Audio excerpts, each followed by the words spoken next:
8 बजे के बाद नो डिनर एट ऑल, क्योंकि अगर आप 8 बजे के बाद डिनर लेते हैं ना तो कुछ भी कर लीजिए वेट लॉस नहीं होगा। और डिनर में कभी भी कार्ब्स जो हैं वो आप अवॉइड करिए।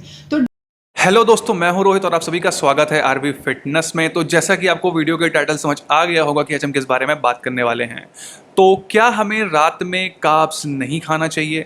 क्या हमें रात में कार्ब्स जैसे रोटी, चावल या मैदा खाने से हम जल्दी मोटे हो जाते हैं, या फिर रात में खाया हुआ कार्ब्स सीधे हमारे फैट में स्टोर हो जाता है? तो आज हम इसी बारे में बात करने वाले हैं, क्योंकि बहुत सारे यूट्यूबर्स हैं जो ये रिकमेंड करते हैं कि आप रात में कार्ब्स ना खाएं या डिनर अपना बहुत ही लाइट रखें। और कुछ लोग तो ये भी रिकमेंड करते हैं कि आप शाम को 7 बजे के बाद भी कुछ ना खाएं। तो हम इसी बात पे डिस्कस करेंगे कि क्या हमें रात में जो कार्ब्स हैं वो लेना चाहिए या नहीं, विद साइंस की फैक्ट्स और स्टडीज के साथ। तो चलिए वीडियो शुरू करते हैं।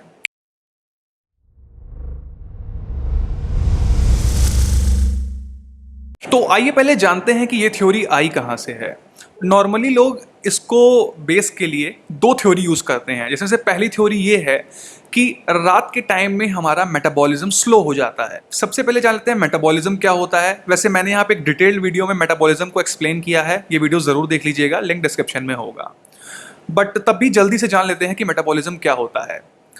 एकदम ईजी वर्ड में अगर मैं बोलूँ तो हमारी बॉडी पूरे दिन भर में कैलोरी बर्न करती है, और इस कैलोरी बर्न को हम मेटाबॉलिक रेट कहते हैं, और इस कैलोरी बर्न के पूरे सिस्टम को हम मेटाबॉलिज्म कहते हैं। ये बिल्कुल ही प्लेन लैंग्वेज में मैंने आपको बताया है। तो अब आइए समझते हैं कि जो मेटाबॉलिक रेट है वो कैसे वर्क करता है। हमारा मेटाबॉलिक रेट है वो टोटल 3 चीज़ों पर डिपेंड करता है। पहला जिसे हम कहते हैं रेस्टिंग मेटाबॉलिक रेट, यानी RMR। रेस्टिंग मेटाबॉलिक रेट हमारा वो कैलोरी बर्न है जो हमारी बॉडी हमारे सिस्टम को चलाने के लिए जो है बर्न करती है, जैसे कि हमारा डाइजेशन हो गया, या सांस लेना हो गया, या हमारा ब्लड फ्लो हो गया। ये सारे सिस्टम को रन करने के लिए भी हमारी बॉडी कैलोरी बर्न करती है। तो इसको हम रेस्टिंग मेटाबॉलिक रेट में इसको हम काउंट करते हैं। और हमारी बॉडी जो टोटल कैलोरी बर्न करती है ये 50 से 60% तक रेस्टिंग मेटाबॉलिक रेट पर ही डिपेंड करता है हमारे। तो सेकंड आता है EAT, यानी कि एक्सरसाइज एक्टिविटी थर्मोजेनेसिस। यानी इसमें वो एक्टिविटी इंक्लूड होती हैं जिन्हें हम वर्कआउट के लिए यूज करते हैं, जैसे कि जो हम इंटेंशनली कैलोरी बर्न करते हैं, जिम करना, कार्डियो करना या रनिंग करना। ये सारी एक्टिविटी हमारी जो है इसमें आती हैं, क्योंकि हम इसमें इंटेंशनली हम जो है अपनी कैलोरी को बर्न करते हैं। हम कैलोरी बर्न करने के लिए ही इन एक्सरसाइज को करते हैं। और थर्ड आती है NEAT, यानी नॉन एक्सरसाइज एक्टिविटी थर्मोजेनेसिस। जैसा कि नाम से ही लग रहा होगा, इसमें वो कैलोरी बर्न काउंट होता है कि जिसे हम एक्टिविटी नहीं कह सकते हैं। जैसे कि आप खाना बना रहे हो, या नहा रहे हो, या फ़ोन पे बात कर रहे हो, तो ये सारी एक्टिविटी आपकी नॉन एक्टिविटी होती हैं, यानी नॉन एक्सरसाइज में काउंट होती हैं। तो इसको हम NEAT में काउंट करते हैं। तो अब आपको समझ में आ गया होगा कि हमारी बॉडी बेसिकली इन्हीं 3 चीज़ों से कैलोरी बर्न करती है। तो अब आते हैं फिर से उसी थ्योरी पर कि रात में हमारा मेटाबॉलिज्म स्लो हो जाता है।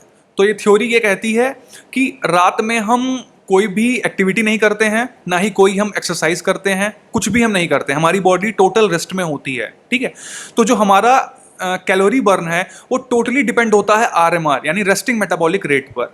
और ये थ्योरी यही कहती है कि जो रात में हमारा RMR है, यानी रेस्टिंग मेटाबॉलिक रेट है, वो स्लो हो जाता है। तो सीधा सीधा अगर हम ये जान लें कि क्या हमारा जो मेटाबॉलिज्म है वो रात में स्लो हो जाता है कि नहीं, तो ये हमें क्लियर हो जाएगा कि हमें रात में कार्ब्स खाना चाहिए या नहीं खाना चाहिए।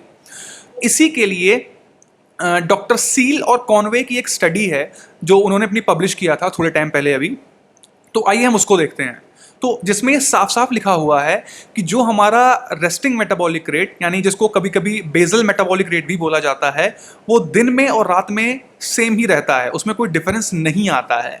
तो ये थ्योरी यहीं पे बस्ट हो जाती है कि यानी कि ऐसा नहीं होगा कि आपकी बॉडी दिन में ज़्यादा कैलोरी बर्न कर रही हो, रात में कैलोरी बर्न नहीं करेगी या बहुत ही कम करेगी। तो ऐसा बिल्कुल भी नहीं होता है। तो पहली थ्योरी हमारी यहीं बस्ट हो जाती है। अब आते हैं सेकंड थ्योरी पे। सेकंड थ्योरी में लोग ये कहते हैं कि रात में हम जो कार्ब्स खाते हैं और उसके बाद हम तुरंत सो जाते हैं, तो वो सीधे हमारे फैट में स्टोर हो जाता है। इस थ्योरी के पीछे हम क्या बोल सकते हैं?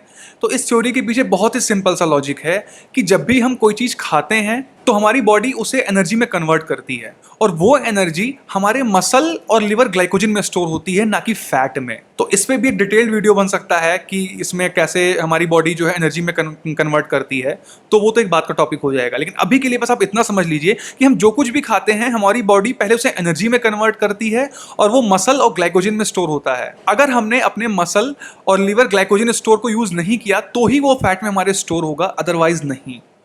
इस तरह ये थ्योरी पूरी तरह से ही गलत है, दोनों ही थ्योरीज, कि हमारा रात में मेटाबॉलिज्म स्लो हो जाता है, और ये थ्योरी भी गलत है कि अगर हम रात में कार्ब्स खाएंगे तो वो सीधे हमारे फैट में स्टोर हो जाएगा। तो ये दोनों ही थ्योरीज यहाँ पे गलत प्रूफ हो जाती हैं। तो अब आते हैं फिर से अपने उसी क्वेश्चन पे, तो क्या हमें रात में कार्ब्स जो है नहीं खाना चाहिए या कम खाना चाहिए?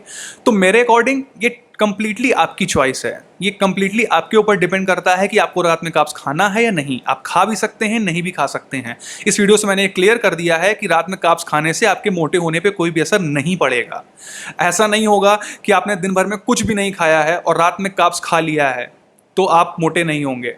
बात समझ रहे हैं मेरी आप? तो वही सेम चीज़ यहाँ भी अप्लाई होती है।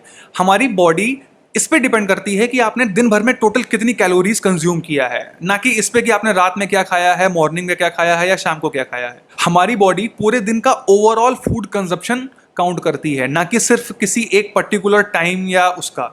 तो इससे आपको बिल्कुल भी फर्क नहीं पड़ना चाहिए कि आपने क्या खाया है। ये एक टोटली पर्सनल चॉइस है। आपको जब अच्छा लगता है या जब आप अपने टाइम शेड्यूल या जो भी आपका जॉब है उसके अकॉर्डिंग आप अपना फूड, लंच, डिनर, ब्रेकफास्ट कर सकते हैं। ऐसी कोई भी रिस्ट्रिक्शन अपने ऊपर मत लगाइए जिससे आप ज़्यादा दिन तक चला नहीं सकते हैं। तो मेरा रिकमेंडेशन तो यही होगा। बाकी ये वीडियो आपको कैसी लगी मुझे ज़रूर बताइएगा। अगर वीडियो पसंद आई हो तो लाइक, शेयर और सब्सक्राइब ज़रूर करिएगा और मुझे इंस्टाग्राम पर फॉलो ज़रूर करिएगा। तब तक के लिए गुड बाय।